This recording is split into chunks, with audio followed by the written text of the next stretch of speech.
العزت عما یصفون وسلام علی المرسلین والحمد للہ رب العالمین۔ اللہم صلی علی سیدنا محمد وعلی آل سیدنا محمد وبارک وسلم۔ آج کے بیان کا عنوان ہے ٹائم مینجمنٹ، کہ عورت اپنی زندگی میں وقت کو کیسے مینیج کرے۔ ہماری زندگی کا وقت محدود ہے، قیمتی ہے۔ اللہ رب العزت نے قرآن مجید میں زمانے کی قسم کھائی ہے۔ مفسرین نے لکھا اس سے وقت کی قدر و قیمت کا ثبوت ملتا ہے۔ اللہ کے پیارے حبیب صلی اللہ علیہ وسلم نے فرمایا، نعمتان مغبون فیہما کثیر من الناس، دو نعمتیں ایسی ہیں کہ جن میں بہت سے لوگ دھوکہ کھا لیتے ہیں۔ الصحہ والفراغ، ایک صحت اور دوسرا فرصت، یعنی صحت اور فرصت کو مس یوز کرتے ہیں، صحیح یوز نہیں کرتے، اس کی بے قدری کرتے ہیں۔ صحت کے بارے میں تو پہلے بیان ہو چکا، آج وقت اور فرصت کے بارے میں بیان ہے۔ نبی اسلام نے ارشاد فرمایا، 5 چیزوں کی قدر کرو 5 سے پہلے، زندگی کی قدر کرو موت سے پہلے، جوانی کی قدر کرو بڑھاپے سے پہلے، صحت کی قدر کرو بیماری سے پہلے، مال کی قدر کرو غربت سے پہلے، اور فرصت کی قدر کرو مشغولی سے پہلے۔ تو کسی آدمی کو اللہ رب العزت اگر فرصت کا وقت عطا فرمائیں تو یہ اللہ تعالیٰ کی نعمتوں میں سے ایک بڑی نعمت ہے۔ یہ تو شرعی دلائل تھے، وقت کی اہمیت کے اوپر عقلی دلائل بھی ہیں۔ پہلی دلیل یہ کہ ہر انسان کے پاس زندگی کا لمیٹڈ ٹائم ہے، اور دوسرا یہ کہ time can not be stored, if it is unused it is lost forever. Time کو اسٹور نہیں کیا جا سکتا، اگر اس کو ان یوز گزار دیں گے تو یہ زندگی بھر کے لیے ضائع ہو جائے گا۔ اس لیے ہمیں چاہیے کہ ہم اپنی زندگی کے وقت کو سوچ سمجھ کر گزاریں۔ جس طرح ایک بخیل آدمی پیسے کی کمی کی وجہ سے ایک ایک پیسے کو سوچ کر استعمال کرتا ہے، ہم بھی زندگی کے اوقات کو بہت سوچ سمجھ کر استعمال کریں۔ تاریخ انسانیت میں جتنے لوگ بھی دنیا میں آئے، اگر ان کی زندگیوں پر غور کریں تو ادھوری زندگی نظر آئے گی۔ مثال کے طور پہ بڑے بڑے بادشاہ گزرے، لیکن جب وہ مرے تو لوگوں نے کہا کہ انہوں نے عوام کے لیے بہت کچھ کیا، اور بھی کرنا چاہتے تھے مگر زندگی نے وفا نہ کی، یعنی ادھوری زندگی۔ بڑے بڑے جرنیل آئے، دنیا کو فتح کیا، لوگوں نے مرنے کے بعد کہا کہ انہوں نے اپنی فتوحات کے جھنڈے گاڑ دیے، ان کے ارادے اور بھی کام کرنے کے تھے مگر وقت نے اجازت نہ دی اور یہ دنیا سے چلے گئے، یعنی وہ بھی ادھوری زندگی۔ بڑے بڑے مصنفین آئے، انہوں نے بڑی کتابیں لکھی، مرنے کے بعد حالات زندگی میں لکھا گیا کہ ان کا ارادہ اور عنوانات پہ بھی لکھنے کا تھا مگر وقت نے اجازت نہ دی، یعنی وہ بھی ادھوری زندگی۔ آپ جس بندے کی زندگی کو دیکھیں آپ کو ادھوری نظر آئے گی، نامکمل نظر آئے گی۔ تاریخ انسانیت میں ایک زندگی ایسی ہے جو 100% کامیاب اور 100% مکمل زندگی، اور وہ ہے ہمارے آقا اور سردار حضرت محمد مصطفیٰ احمد مجتبیٰ صلی اللہ علیہ وسلم کی۔ چنانچہ آپ صلی اللہ علیہ وسلم نے حجۃ الوداع کے موقع پہ رات کے اندھیرے میں نہیں، دن کی روشنی میں، جنگل کے ویرانے میں نہیں، 1,25,000 لوگوں کے مجمع میں پوچھا، اے لوگو، میں جس مقصد کو دنیا میں لے کر آیا تھا کیا میں نے اس مقصد کو پورا کر دیا؟ اور لوگوں نے جواب دیا کہ اللہ کے حبیب، ادیت الامانہ، آپ نے امانت کو پہنچا دیا۔ اور نبی علیہ السلام نے انگلی اٹھا کر کہا، اے اللہ، آپ اس بات کے اوپر گواہ رہیے گا۔ گویا نبی علیہ السلام کی وہ زندگی ہے کہ جو کامل زندگی، یہ نہیں کہ آبجیکٹو اچیو نہیں ہوا، جس مقصد کے لیے آئے تھے اللہ نے اس مقصد کو پورا کروا دیا اور پورا کرنے کی توفیق عطا فرما دی۔ تو تاریخ انسانیت میں کامل اور مکمل زندگی نبی علیہ السلام کی ہے۔ آئیے ہم بھی اسی زندگی سے روشنی حاصل کریں کہ ہمیں اپنی زندگی کس طرح سے گزارنی چاہیے۔ اللہ کے حبیب صلی اللہ علیہ وسلم وقت کی بہت قدر فرماتے تھے، چنانچہ آپ صلی اللہ علیہ وسلم نے اپنے ٹائم کو تقسیم کیا ہوا تھا، ڈیلی بیسس پر اور ویکلی بیسس پر۔ ڈیلی بیسس پر 5 نمازوں میں تقسیم کیا تھا، جو کام کرنا ہوتا تھا ایک نماز سے دوسری نماز کے درمیان کیا جاتا تھا، اور ویکلی بیسس پر اس طرح کہ آپ صلی اللہ علیہ وسلم منڈے ٹیوزڈے کا روزہ رکھا کرتے تھے، اور ویڈنسڈے کا دن مدینہ کی عورتوں کے لیے آپ صلی اللہ علیہ وسلم خطبہ فرماتے تھے، بیان فرماتے تھے۔ امہات المومنین کو پڑھانے کے لیے جو خاتون آتی تھیں وہ منڈے کے دن آیا کرتی تھیں۔ تو گویا پورے ویک کی ایک تقسیم تھی جس پر زندگی گزر رہی تھی۔ پھر اللہ کے حبیب صلی اللہ علیہ وسلم اپنے کام میں ایک شیڈول بنا لیتے تھے، دن کا الگ، رات کا الگ۔ آپ صلی اللہ علیہ وسلم کی رات کو دیکھیں تو آپ صلی اللہ علیہ وسلم کی رات 3 حصوں میں تقسیم ہوتی تھی۔ ایک حصہ فیملی ٹائم ہوتا تھا، دوسرا حصہ سونے کے لیے تھا، اور تیسرا حصہ اللہ کی عبادت کے لیے، تہجد کے لیے تھا۔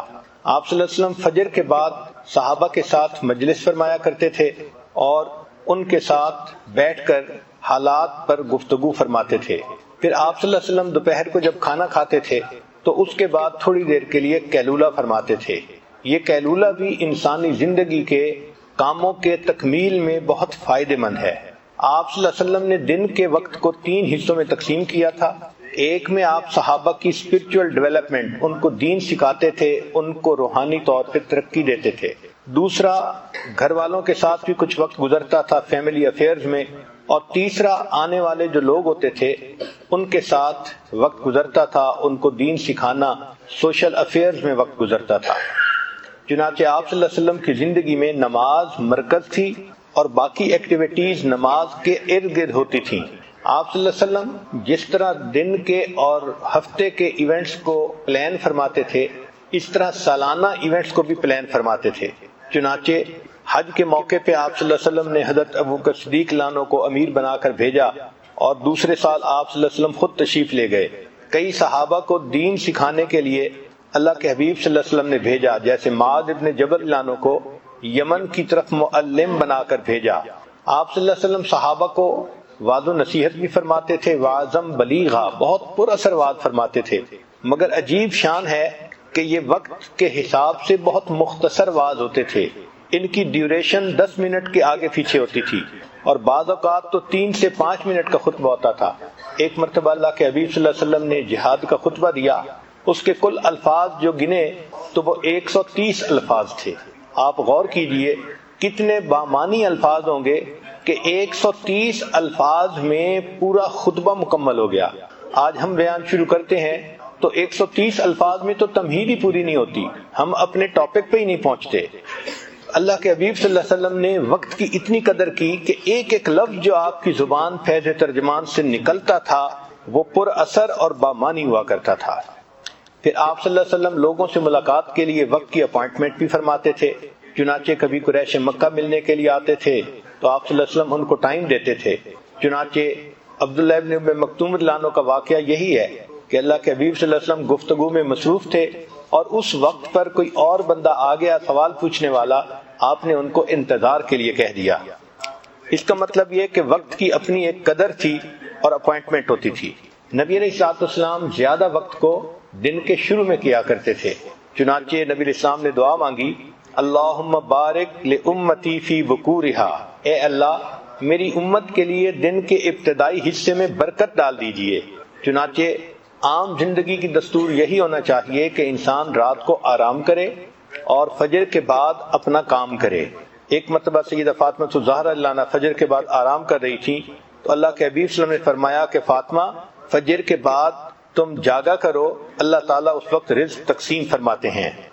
چنانچہ آپ صلی اللہ علیہ وسلم کی نبوت کی زندگی 23 سال تھی۔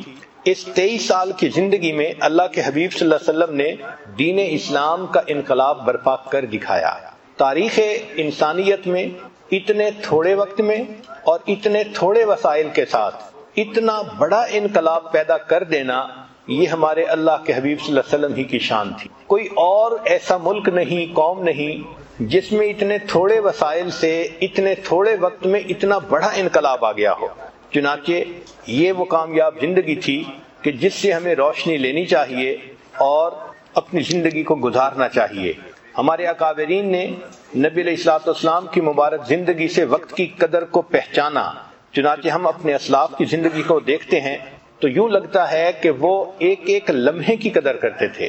فرماتے تھے جو دم غافل سو دم کافر، جو لمحہ غفلت میں گزر گیا گویا وہ لمحہ کفر کی حالت میں گزر گیا۔ وہ جانتے تھے کہ ہمارا یہ جسم ادھار کا مال ہے اور ادھار کے مال سے کم وقت میں زیادہ کام نکالا جاتا ہے۔ امام شافعی رحمۃ اللہ فرماتے تھے مجھے صوفیاء کی 2 باتوں سے بہت فائدہ ہوا۔ پہلی بات کہ وقت ایک تلوار ہے، اگر تم اسے نہیں کاٹو گے تو وہ تمہیں کاٹ کے رکھ دے گی، اور دوسری بات کہ اے دوست تو اپنے نفس کو پالنے میں لگا ہوا ہے اور تمہارا نفس تمہیں جہنم میں دھکا دینے میں لگا ہوا ہے۔ ایک بزرگ فرماتے تھے کہ میں نے ایک برف بیچنے والے سے زندگی کی اہمیت کو پہچانا۔ کسی نے پوچھا کیسے؟ فرمایا میں بازار سے گزر رہا تھا، ایک بندہ برف بیچنے والا تھا، مگر اس وقت کوئی خریدار نہیں تھا اور برف پگھلتی جا رہی تھی، تو وہ مالک پریشان تھا کہ میری برف پگھلتی جا رہی ہے، خریدنے والا کوئی نہیں۔ تو اس پریشانی میں وہ آواز لگا رہا تھا، لوگوں رحم کرو اس شخص پر جس کا سرمایہ پگھل رہا ہے، لوگوں رحم کرو اس شخص پر جس کا سرمایہ پگھل رہا ہے۔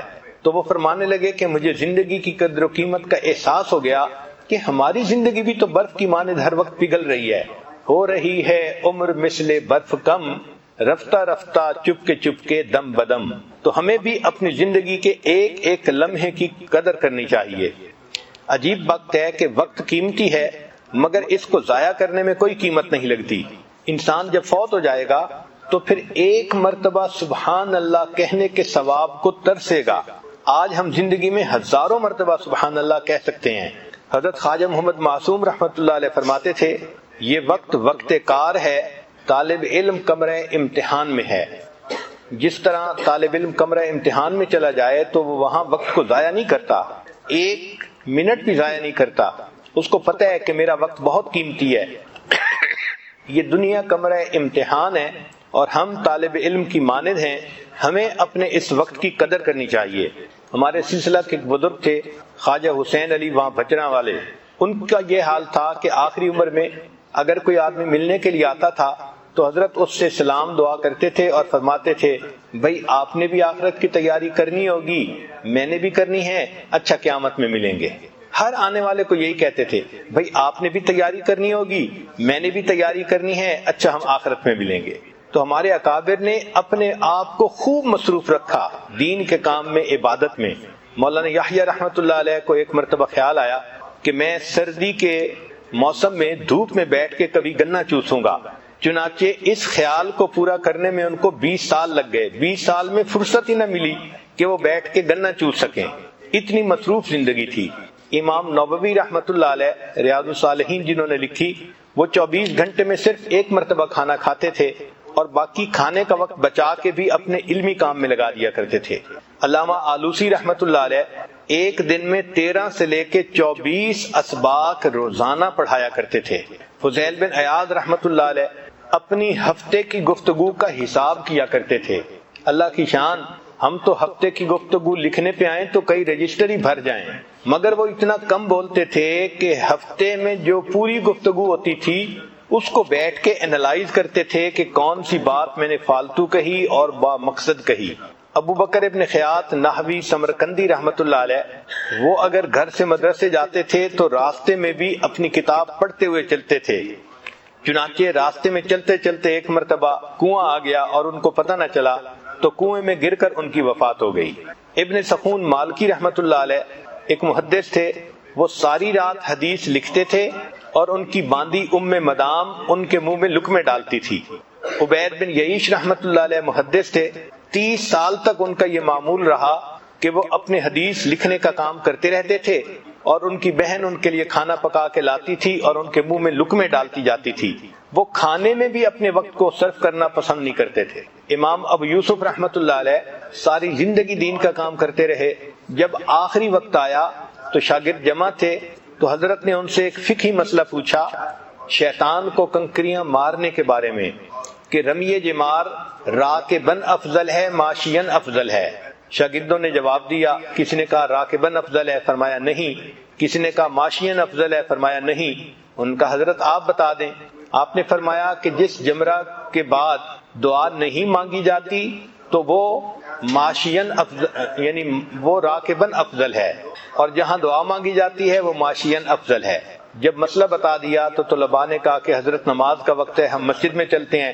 فرمایا بہت اچھا، آپ لوگ جاؤ۔ طلباء کہتے ہیں کہ ہم ابھی دروازے تک نہیں پہنچے تھے، ہمیں پیچھے اونچا کلمہ پڑھنے کی آواز آئی، ہم نے لوٹ کے دیکھا تو حضرت کی وفات ہو چکی تھی۔ وَاعْبُدْ رَبَّكَ حَتَّى يَأْتِيَكَ الْيَقِينُ، اللہ کی عبادت کیجئے حتیٰ کہ آپ کو موت آ جائے۔ تو اپنے موت کے آخری لمحے تک وہ دین کا کام کرتے رہتے تھے۔ ابو زرع رحمۃ اللہ علیہ ایک محدث تھے، موت کے وقت میں طلباء نے حدیث سنانی شروع کی تو حضرت نے خود پڑھنی شروع کر دی اور فرمایا من کان آخر کلامہ لا الہ الا اللہ، یہاں تک پڑھا اور ان کی وفات ہو گئی۔ حماد بن اسلمہ ایک محدث تھے، ہر وقت حدیث پاک کی تعلیم میں مشغول رہتے تھے، ان کی وفات نماز کی حالت میں ہوئی۔ تو جو لوگ دین کے کام میں مصروف رہتے ہیں پھر اللہ رب العزت ان کے لیے دین کے کاموں کو اس طرح آسان فرما دیتے ہیں کہ وہ موت تک اس دین کے کام میں لگے رہتے ہیں۔ چنانچہ ہم اپنی زندگی کے کام کو کیسے بہتر گزاریں، وقت کو کیسے بہتر گزاریں، اس کے لیے چند پوائنٹ ہیں جو ہر ایک کے لیے کارآمد ہو سکتے ہیں۔ پہلی بات کہ اپنی نیند رات کے وقت میں پوری کر لیا کریں، پھر تہجد میں اٹھا کریں اور تہجد سے اپنے دن کی ابتدا کیا کریں۔ تہجد میں اللہ رب العزت کی طرف سے عنایات ہوتی ہیں۔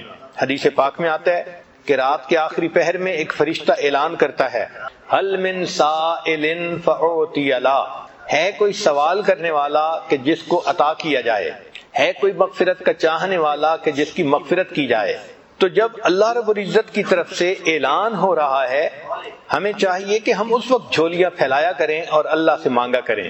اس وقت مزدور کو مزدوری ملتی ہے، سائل کو اللہ کی طرف سے اس وقت نعمتیں ملتی ہیں، تو ہم اس وقت کو زندگی کا سب سے قیمتی وقت سمجھیں۔ چنانچہ ہمارے دن کی ابتدا تہجد سے ہونی چاہیے، اس وقت کو کبھی مس نہ کریں۔ کوشش یہی ہو کہ ہر رات میں تہجد کی توفیق نصیب ہو جائے، جتنے بھی تھکے ہوئے ہوں تہجد میں اللہ کے سامنے جھولیاں پھیلا کر بیٹھیں تاکہ ہمیں اللہ کی طرف سے روزینہ نصیب ہو جائے۔ پھر فجر کی نماز پڑھیں اور فجر کے بعد اپنے اسباق پورے کریں، اشراق پڑھیں اور اشراق کے بعد اپنے دفتر اور بزنس کے کاموں کی ابتدا کریں۔ حدیث پاک میں نبی اللہ تعالیٰ فرماتے ہیں اے میرے بندے، دن کے شروع میں تو 4 رکعت پڑھ لیا کر، میں سارا دن تیرے کاموں میں تیری مدد کروں گا، تیری کفایت کروں گا۔ ذرا غور کیجئے کہ ہمارے سارے دن کے کاموں میں اللہ کی مدد شامل ہو جائے تو ہمیں اور کیا چاہیے، اور یہ نعمت مل جاتی ہے اشراق کے 4 نفل پڑھنے پر۔ اور اشراق کی نماز ہوتی ہے جب سورج طلوع ہوتا ہے، تقریباً 20 منٹ کے بعد انسان 4 رکعت پڑھ سکتا ہے۔ تو دن کے شروع میں یہ 4 رکعت پڑھ لیا کریں تاکہ ہمارے دن کے ہر کام میں اللہ کی مدد ہو۔ عورت ہمیشہ یہ چاہتی ہے کہ جی میرے کام میں میرا تعاون کرنے والا کوئی نہیں، میں اکیلی ہوں، میں گھر میں ایک ہی ہوں۔ بھائی آپ اللہ کو اپنا تعاون کرنے والا بنا لیجئے، دن میں اشراق کی نماز پڑھنے پہ اللہ تعالیٰ آپ کے کاموں میں آپ کے کفیل بن جائیں گے، آپ کی کفایت کریں گے۔ پھر دوسری بات یہ کہ ہم جو کام بھی کرنے لگیں تو اس کا جو اینڈ ریزلٹ ہے اس کو ہمیشہ ذہن میں رکھیں کہ ہم نے کس چیز کو اچیو کرنا ہے تاکہ ہم اس کام کو مکمل کر سکیں۔ ایک تیسرا پوائنٹ کہ جو اچھی عورتیں ہوتی ہیں وہ اپنے کام کو پریورٹائز کرتی ہیں، یعنی اس میں جو پریورٹی ہے وہ دیتی ہیں، اہم کام کون سا ہے، کس کو پہلے کرنا ہے۔ اگر ہم اہم کام کو پہلے کرنے کی بجائے بس اپنی ترتیب سے ہی ہر کام کرتے رہیں گے تو ہم کم وقت کم کام کر پائیں گے۔ چنانچہ ایک ٹیچر تھی، اس نے اپنے شاگردوں کو پریورٹی کے اوپر ایک اچھی مثال سے بات سمجھائی۔ اس نے ایک بالٹی لی اور اس بالٹی کے اندر اس نے اینٹیں رکھ دی اور بالٹی بھر دی۔ پھر اس نے طلباء سے پوچھا کہ بتائیں اس بالٹی میں کوئی اور چیز آ سکتی ہے؟ ان کا نہیں، یہ تو ساری بالٹی اینٹوں سے بھر گئی۔ اب اس نے چھوٹے چھوٹے کنکر لیے اور جو اینٹوں کے درمیان جگہ تھی اس میں کنکر ڈال دیے۔ اس نے کہا دیکھو آپ تو کہہ رہے تھے کہ جگہ نہیں، اس میں تو اتنی جگہ تھی کہ کنکر بھی آ گئے، اب بتاؤ کوئی جگہ ہے؟ ان کا نہیں، اس میں تو اب کوئی بھی جگہ باقی نہیں۔ اس نے مٹی اور ریت اٹھائی اور ان کنکر کے درمیان جو چھوٹی چھوٹی جگہ تھی اس میں ریت ہی بھر دی اور کہا کہ دیکھو آپ تو کہتے تھے کہ کوئی جگہ نہیں، اس میں اتنی ساری ریت بھی آ گئی اسی بالٹی میں۔ پھر اس نے پوچھا بتاؤ اس میں اور جگہ ہے؟ تو طلباء نے کہا کہ نہیں، اب تو کوئی جگہ نہیں بچی۔ اس نے پانی کا جگ لیا اور اس بالٹی کے اندر ڈالا، چنانچہ اس پورا جگ اس پانی یعنی پورا پانی کا جگ بالٹی کے اندر آ گیا۔ اس نے کہا دیکھو ابھی اس میں اتنی جگہ باقی تھی۔ پھر اس نے کہا کہ اچھا بتاؤ کہ آپ نے کیا سیکھا؟ انہوں نے کہا کہ ہم نے یہ سیکھا کہ آپ اس میں جگہ بناتی ہی چلی گئیں۔ اس نے کہا نہیں، اس میں نے تمہیں یہ بات سکھانی تھی کہ پریورٹی اصل چیز ہوتی ہے۔ اگر میں اس بالٹی کو پانی سے پہلے بھر دیتی تو اس میں نہ اینٹیں آ سکتی تھیں، نہ ریت آ سکتی تھی، نہ کنکر آ سکتے تھے۔ میں نے پہلے اینٹیں ڈالی، پھر اس کے بعد کنکر ڈالے، پھر اس کے بعد ریت ڈالی، پھر پانی ڈالا، تو یہ ساری چیزیں آ گئیں۔ تو ہمارے وقت کی بھی یہی مثال ہے کہ اگر ہم پریورٹی کے بغیر کام کرنے لگیں گے تو کام نہیں کر سکیں گے، اور اگر پریورٹائز کر لیں گے تو دیکھیں ایک کام کے اندر دوسرے کا وقت نکل آئے گا، دوسرے کے اندر تیسرے کا، اور ہم کئی سارے کاموں کو ایک وقت میں کر سکیں گے۔ آج ہماری زندگی کا ایک بڑا مسئلہ ہے کہ ہم وقتی کاموں کے پیچھے لگ کے اصلی کاموں کو بھول جاتے ہیں۔ اصلی کاموں کو کہتے ہیں امپورٹنٹ ورک، اور وقتی کاموں کو کہتے ہیں ارجنٹ ورک۔ جس عورت کو دیکھو ارجنٹ ورک میں لگی ہوتی ہے، امپورٹنٹ کام کو بھول جاتی ہے۔ چنانچہ ہماری توجہ ساری کی ساری ارجنٹ کاموں پہ ہوتی ہے، اس لیے کہ وہ نظر آتے ہیں، اور جو امپورٹنٹ کام ہوتے ہیں وہ کئی دفعہ فوری نظر نہیں آتے۔ مثلاً اپنے مقصد کو سامنے رکھنا یہ امپورٹنٹ کام ہے، اور وقتی ضرورت کے پورا کرنا یہ ارجنٹ کام ہے۔ وقتی کاموں میں سے کال اٹینڈ کرنا یا سیل لگی ہوئی ہے وہاں سے کچھ شاپنگ کرنا یہ وقتی کام ہے، اور جو امپورٹنٹ کام ہے وہ ہے بچوں کی تربیت کرنا، خامن کو خوش رکھنا، گھر کے کاموں کو پورا کرنا، اپنے نفس کا تزکیہ کرنا، یہ امپورٹنٹ کام ہے۔ اب ہوتا کیا ہے کہ ارجنٹ کاموں میں لگ کے عورتوں کو نماز کی بھی فرصت نہیں ملتی، گویا امپورٹنٹ کاموں کو بھول جاتی ہیں۔ سکسیسفل پرسن وہ ہوتا ہے جو امپورٹنٹ کاموں کو یاد رکھتا ہے اور ان کو بھولتا نہیں۔ چنانچہ 3 لفظ یاد رکھیے، 3 سٹیپ ہیں کامیاب زندگی کے: اپنے کاموں کو پریورٹائز کرنا، دوسرا ان کو آرگنائز کرنا، اور تیسرا زندگی میں ایک ڈسپلن پیدا کرنا۔ اگر کام کرتے کرتے آپ تھک جائیں تو کوشش کریں کہ درمیان میں دوپہر کے وقت 10-15 منٹ کا ایک نیپ لے لیں، اس سے انسان فریش ہو جاتا ہے۔ بہت ساری عورتیں ای میل کے کاموں میں بہت وقت ضائع کر لیتی ہیں۔ ای میل مینجمنٹ، اس کا نام ہے 4D مینجمنٹ، یعنی ای میل کے کام کو اچھی طرح کرنے کے لیے آپ 4D مینجمنٹ ٹیکنیک استعمال کریں۔ یہ 4D مینجمنٹ ٹیکنیک کیا ہے؟ سب سے پہلا پوائنٹ، ڈیلیٹ دی ربش۔ بہت ساری ای میل ربش آتی ہیں، آپ ان کو ڈیلیٹ کر دیں، یہ پہلا پوائنٹ۔ اور دوسرا، ڈو دی ارجنٹ، جو ارجنٹ ای میل ہے اس کا فوری جواب دے دیں۔ اور تیسرا، کچھ ایسی ای میل ہوتی ہیں جس کا جواب دوسرے بھی دے سکتے ہیں، تو ڈیلیگیٹ ادرز، ان کا جواب دوسروں کے ذمہ لگا دیں۔ اور چوتھا ہے ڈیفر، ان جو لمبی باتیں ہیں اور ٹائم ٹیکنگ ہیں ان کو آپ ڈیفر کر سکتے ہیں کہ فرصت کے وقت میں اس کا جواب دوں گی۔ تو delete, rubbish, do the urgent, delegate to others اور ڈیفر دی ٹائم ٹیکنگ، اگر یہ 4 اصول یاد رکھیں گی تو جتنا ای میل کا وقت ہے آپ کا وہ بہت ایفیکٹو گزر جائے گا۔ لمبے کاموں کو چھوٹے حصوں میں تقسیم کریں، اور چھوٹے چھوٹے حصوں میں تقسیم کر کے اس کام کو کرنے کی کوشش کریں۔ طبیعت نہ بھی چاہے تو بھی 10 منٹ کا کام آپ مکمل کر لیں۔ پھر روزانہ ایویلیویٹ کیا کریں کہ میں نے آج کے دن کا کام کیسے نکالا اور میں نے کتنا کام مکمل کیا۔ اس کے لیے آپ اپنی ڈائٹ کا بھی خیال رکھیں تاکہ آپ کی طبیعت چاق و چوبند رہے اور اپنے کام کو آپ اچھے طریقے سے کر سکیں۔ اپنے آپ سے چند کوسچن پوچھیں۔ پہلا کوسچن، کیا میں اپنے کاموں کی پریورٹی فکس کرتی ہوں؟ دوسرا کوسچن، کیا میں ہر کام لاسٹ منٹ پہ کرتی ہوں؟ اور تیسرا کام، کیا میں روزانہ کے کام کے لیے کوئی شیڈولنگ یا پلاننگ کرتی ہوں یا نہیں کرتی؟ ان 3 سوالوں سے آپ کو پتہ چل جائے گا کہ آپ اپنے وقت کو کتنا اچھا یوٹیلائز کر رہی ہیں یا نہیں کر رہی۔ ڈسپلن کی ہے انسان کی زندگی کی۔ نماز اور روزہ یہ ہمیں ڈسپلن سکھاتا ہے کہ ہر کام کو اپنے وقت پہ کرنا۔ سیدنا یوسف علیہ السلام کا واقعہ قرآن مجید میں ہے، اس میں اللہ کے پیارے نبی علیہ السلام نے بجٹ پلاننگ کی تھی۔ چنانچہ انہوں نے 7 سال میں جو کراپ تھی اس کو سیکیور کیا تھا، سیو کیا تھا، اور آنے والے جو قحط کے 7 سال تھے اس میں اس کو بجٹائز کر کے لوگوں میں تقسیم کیا تھا، اور اللہ نے اس بات پر ان کو تخت و تاج عطا فرما دیا تھا۔ تو ہم بھی اپنی زندگی میں ایک پلاننگ رکھیں، جو رقم خرچ کرنی ہے اس کی بھی اور جو دوسرے کام ہیں ان کی بھی۔ نبی علیہ السلام نے ارشاد فرمایا، من حسن الاسلام المرء ترکہ ما لا یعنیہ، انسان کے اسلام کے حسن میں سے یہ ہے کہ وہ لغو کاموں کو چھوڑ دیتا ہے۔ تو فضول کاموں میں آپ اپنا وقت بالکل ضائع نہ کریں۔ چنانچہ انٹرنیٹ اور فیس بک اور یوٹیوب اور ٹویٹر، سیل فون اور ٹی وی اور ویڈیو گیمز، ان میں اپنے وقت کو 1 منٹ کو بھی ضائع نہ کریں۔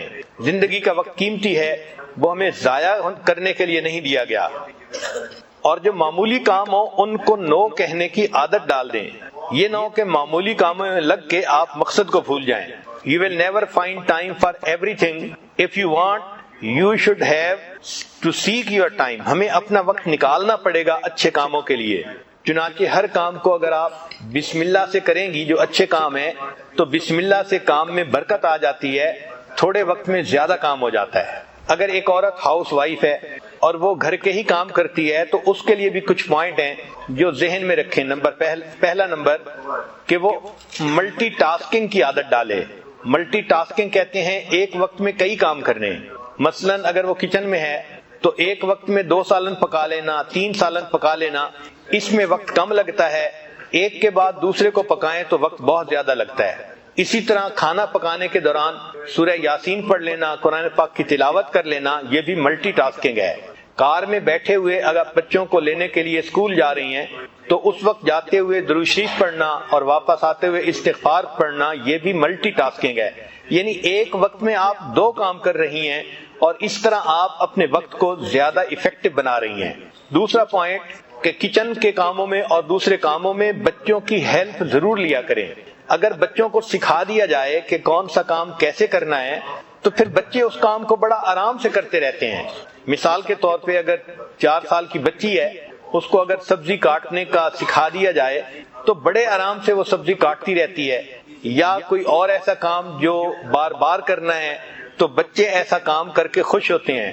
بہت ساری عورتیں بچوں سے ہیلپ نہ لے کے اپنا وقت کا نقصان کر لیتی ہیں. چنانچہ اگر گروسری کرنی ہے تو اس کی لسٹ بنائیں تاکہ پورے ہفتے میں ایک مرتبہ گروسری کرنی پڑے. کئی عورتیں ہر دن اور ہر دوسرے دن گروسری کرنے کے لیے جاتی ہیں اور ان کا وقت اس طرح بہت زیادہ ضائع ہوتا ہے. ایک پوائنٹ یہ ہے کہ کام کو پینڈنگ نہ چھوڑیں. جس کام کو آپ نے پینڈنگ چھوڑ دیا وہ چھوٹ ہی گیا. مثلا دسترخوان لگا ہے, اب اس کو یہ نہیں کہ میں شام کو سمیٹ لوں گی, اسی وقت اس کو سمیٹیں. یہ بھی غور کریں کہ اگر آپ کپڑوں کو استری کر رہی ہیں تو ان کپڑوں کو کریں کہ جن کو کرنے کی ضرورت ہے. اب مثلا آپ نے اگر کوئی ایسا لباس پہننا ہے جو اندر پہنتے ہیں, جیسے مردوں کے لیے ان کی ویسٹ کوٹ ہوتی ہے, تو ویسٹ کوٹ کو استری کرنے پہ ٹائم لگا دینا یہ ٹائم کو ضائع کرنے والی بات ہے. ایک پوائنٹ یہ بھی ذہن میں رکھیں کہ ٹیکنالوجی کا فائدہ اٹھائیں. چنانچہ صفائی میں ویکیوم کلینر کا استعمال کرنا, یا کچن میں ڈش واشر کا استعمال کرنا, یا کپڑے دھونے کے لیے واشنگ مشین کا استعمال کرنا, یہ چیزیں انسان کے وقت کو بچا لیتی ہیں. پھر اگر اللہ تعالیٰ نے وسائل دیے ہیں تو میڈ کے ذریعے سے اپنے گھر کے کاموں میں ہیلپ حاصل کریں تاکہ آپ کا وقت فارغ ہو سکے اور اس میں آپ بہتر کام کر سکیں. روزانہ مراقبہ کرنا اس لیے ضروری ہے کہ اس سے انسان کے ذہن سے سٹریس کنڈیشن ختم ہو جاتی ہے, ذہن فریش ہو جاتا ہے اور آدمی پروڈکٹیو بن جاتا ہے. کام کو ٹالنے کی عادت نہ ڈالیں, کام وہی جس کو آپ اسی وقت کر لیں. Secret of your future is hidden in your daily routine. جو کام ہم روزانہ کرتے ہیں اس میں ہمارے جو مستقبل ہے اس کا راز چھپا ہوا ہے. انگریزی کی ایک کوٹیشن ہے, half of life is spent to find something to do with the time. ایک اور کوٹیشن ہے کہ we learn value of time when it is lost. جب ٹائم گزر جاتا ہے پھر ہمیں اس کی قدر آتی ہے. Water flows away and never comes back. وقت کا بھی یہی معاملہ ہے کہ وہ گزر جاتا ہے اور پھر واپس نہیں آتا. Always remember that future comes one day at a time. To choose time is to save time. Time is what we want the most, but we use to waste it. ایک بہت اچھی کوٹیشن ہے کہ one thing you cannot recycle is wasted time. کہ وہ چیز جس کو آپ ریسائیکل نہیں کر سکتی وہ آپ کی زندگی کا وہ وقت ہے جو ضائع ہو گیا. آپ اس کو دوبارہ نہیں اپنی زندگی میں لوٹا سکتی.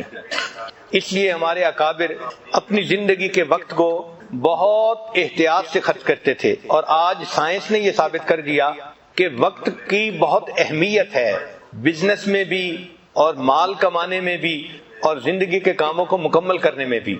چنانچہ انڈسٹری کے اندر ایک سسٹم ہے, اس کو کہتے ہیں just in time. Car industry میں جو اسپیئر پارٹس آتے ہیں پہلے کمپنیاں ان کو خرید کے گوڈاؤن میں رکھتی تھیں اور ان کی بہت ساری رقم ملینز آف ڈالر بلاک ہو جاتے تھے. اب انہوں نے ترتیب ایسی بنائی کہ جس لمحے کار کا وہ پارٹ فٹ کرنا ہوتا ہے اس سے چند منٹ پہلے وہ پارٹ ان کو مارکیٹ سے وہاں پہنچ جاتا ہے. یہ جسٹ ان ٹائم سسٹم بنا کر انہوں نے بلینز آف ڈالرز کو سیو کر لیا۔ کھیتی باڑی جو کرنے والے لوگ ہیں وہ بھی وقت کا لحاظ کرتے ہیں اور اس سے ان کا فائدہ بڑھ جاتا ہے۔ مثال کے طور پہ جب سیزن ہوتا ہے تو اس وقت سبزی زیادہ ہونے کی وجہ سے اس کی قیمت تھوڑی ہوتی ہے، جب آف سیزن ہوتا ہے تو سبزی کم ہوتی ہے تو قیمت بڑھ جاتی ہے۔ چنانچہ سیزن میں ٹماٹر 5 روپے کلو ملتا ہے اور آف سیزن میں 90 روپے کلو بھی ہم نے خریدا ہے، تو وہی چیز جو سیزن میں 5 روپے کلو تھی آف سیزن میں وہ 90 روپے کلو ہو گئی۔ تو بعض فارمر ایسے ہیں جو آف سیزن ویجیٹیبل کا کام کرتے ہیں اور اسی زمین سے وہ زیادہ پیسے کما لیتے ہیں۔ تو یہ سب ٹائم کا معاملہ ہے کہ انسان اپنے پروڈکٹ کو ایسے وقت میں مارکیٹ میں لائے کہ جس وقت میں مارکیٹ میں اس کی ضرورت ہو، کمی ہو، تاکہ اس کو زیادہ پروفٹ مل سکے۔ تو ڈیمانڈ اور سپلائی کا یہ کرو جنہوں نے سمجھ لیا، یہ وقت کی اہمیت ہی ہے کہ وہ اپنا پروڈکٹ ایسے وقت میں لاتے ہیں کہ جب ان کو بہت پروفٹ ہوتا ہے۔ ہمیں بھی اپنی زندگی کے وقت کی قدر کرنی چاہیے۔ ہمارے اکابر نے دن اور رات کے ایک ایک لمحے کی قدر کی اور انہوں نے کوئی وقت ضائع نہیں کیا۔ چنانچہ اگر ہم زندگی کی قدر سیکھنا چاہیں تو مرنے والے سے پوچھیں کہ مرنے والے کے دل میں زندگی کی کیا قدر ہے۔ اتنا اس کے دل میں افسوس ہوتا ہے کاش میں نے اپنی زندگی کا ٹائم اچھا گزارا ہوتا۔ اس لیے قرآن مجید نے کہا کہ مرنے والا کہتا ہے رب ارجعون، اے اللہ مجھے واپس لوٹا دیجئے، ایک موقع اور دے دیجئے، اب میں بڑی اچھی زندگی گزاروں گا۔ کلا، فرمایا ہرگز نہیں، یہ تو ایک ہی موقع ہے جو ہم ہر بندے کو دیتے ہیں۔ تو زندگی کی قدر و قیمت سیکھنی ہو تو مرنے والوں سے اس کی بات قدر پوچھو۔ اگر ہم سال کی قدر سیکھنا چاہتے ہیں تو ہم اس طالب علم سے اس کی قدر پوچھیں جس نے اپنی جاب کے پلان بنائے ہوئے تھے، میرج کے پلان بنائے ہوئے تھے اور وہ اپنے فائنل ایگزام کے اندر فیل ہو گیا اور اس کے سارے پلان دھرے کے دھرے رہ گئے۔ تو سال کی قدر معلوم کرنی ہو تو اس اسٹوڈنٹ سے پوچھیں جو اپنے فائنل ایگزام کے اندر فیل ہو جاتا ہے۔ اگر مہینے کی قدر معلوم کرنی ہے تو اس عورت سے پوچھیں کہ جس کے ہاں پری میچور بچہ پیدا ہو گیا، وہ وش کرتی ہے کہ کاش میرے چند دن اور گزر جاتے، 1 مہینہ اور گزر جاتا تو میرا بیبی صحت مند پیدا ہو جاتا۔ اگر ہم ہفتے کی قدر کرنا چاہتے ہیں تو ہمیں چاہیے کہ ہم اس بندے سے پوچھیں جو ویکلی نیوز لیٹر نکالتا ہے کہ ایک ویک کے دن اس کے نزدیک کتنے اہم ہوا کرتے ہیں۔ اگر ہم ایک دن کی قدر معلوم کرنا چاہتے ہیں، ہم اس مزدور سے پوچھیں جو ہینڈی مین یا ڈیلی ویجز کا کام کرتا ہے، روزانہ کما کے لاتا ہے اور اگلے دن کے لیے بچوں کے لیے کھانا اس کا انتظام ہوتا ہے۔ اب وہ صبح سے بیٹھا ہوا ہے، 2 گھنٹے گزر چکے اور اس کو گھر لے جانے والا کوئی نہیں، اور وہ بار بار گھڑی دیکھتا ہے اور سوچتا ہے کہ آج اگر مجھے کام نہ ملا تو کل میرے بچے بھوکے رہیں گے۔ اس دن کی قدر اس مزدور سے پوچھئے کہ دن اس کے نزدیک کتنا قیمتی ہوتا ہے۔ 1 گھنٹے کی قدر معلوم کرنی ہے، ہم اس ماں سے پوچھیں کہ جس کے بیٹے کا آپریشن ہونا تھا 1 گھنٹے کا اور وہ آپریشن تھیٹر کے باہر بیٹھ کے انتظار کر رہی ہے۔ اگر ہم 1 منٹ کی قدر معلوم کرنا چاہتے ہیں تو ہم اس پیسنجر سے پوچھیں کہ جو ایئرپورٹ پہ پہنچنا چاہتا ہے، فلائٹ کہیں مس نہ ہو جائے اور وہ ٹریفک جیم کے اندر پھنس گیا ہے، اس وقت اس کی طبیعت 1 منٹ کی کتنی ویلیو کر رہی ہوتی ہے۔ اگر ہم 1 سیکنڈ کی قدر و قیمت معلوم کرنا چاہتے ہیں تو ہم اس بندے سے پوچھیں کہ کار ایکسیڈنٹ میں اللہ نے جس کو بچا لیا، 1 سیکنڈ کے اندر اللہ نے اس کو ایکسیڈنٹ سے محفوظ فرما لیا۔ اگر ہم ملی سیکنڈ کی قدر معلوم کرنا چاہتے ہیں، سیکنڈ کا 1000واں حصہ، تو اولمپک کے جو کھلاڑی ہیں جو بھاگنے کے جو ہے وہ پرائز ون کرتے ہیں، وہ جب بھاگتے ہیں تو جو فرسٹ آتا ہے وہ دوسرے سے ملی سیکنڈ کا ڈیفرنس ہوتا ہے، تو ملی سیکنڈ کے ڈیفرنس سے ان کو میڈل مل جاتا ہے۔ اگر ہماری زندگی کا وقت اتنا قیمتی ہے کہ 1 سیکنڈ کا 1000واں حصہ بھی اتنا قیمتی، تو ہم تو اپنی زندگی کے دنوں کو اور اپنی زندگی کے مہینوں اور سالوں کو ضائع کر بیٹھتے ہیں۔ چنانچہ اگر کوئی اللہ کا ولی بتائے کسی عورت کو کہ تمہاری زندگی کے 10 سال کم کر دیے گئے، اس کو کتنا افسوس ہوگا، اوہو میری زندگی کے 10 قیمتی سال کم کر دیے گئے، وہ بیچاری افسوس سے پریشان ہو رہی ہوگی۔ اور وہی عورت فارغ رہ کر اور لمبا سو کر اپنی زندگی کے 20 سال گزار دیتی ہے، ویسٹ کر دیتی ہے، اور اس کو اس کا احساس نہیں ہوتا کہ میں نے زندگی کے 20 سال گزار دیے۔ چنانچہ ہمیں چاہیے کہ ہم وقت کی قدر کریں۔ آج ہم چاہیں تو اپنے رب کو منا سکتے ہیں، اس سے زیادہ اور وقت کی قدر کیا ہو سکتی ہے کہ ہم نے پوری زندگی میں جو بھی گناہ کیے ہیں، ہم اگر ایک لمحے میں توبہ کر لیں، ہمارے سارے گناہ معاف بھی ہو سکتے ہیں، ہمارے سارے گناہ نیکیوں میں بھی تبدیل ہو سکتے ہیں۔ اس سے بڑی وقت کی اور قدر و قیمت کیا ہو سکتی ہے؟ اللہ تعالی ہمیں اپنے وقت کو صحیح قدردانی کے ساتھ گزارنے کی توفیق عطا فرمائے۔ وآخر دعوانا ان الحمد للہ رب العالمین۔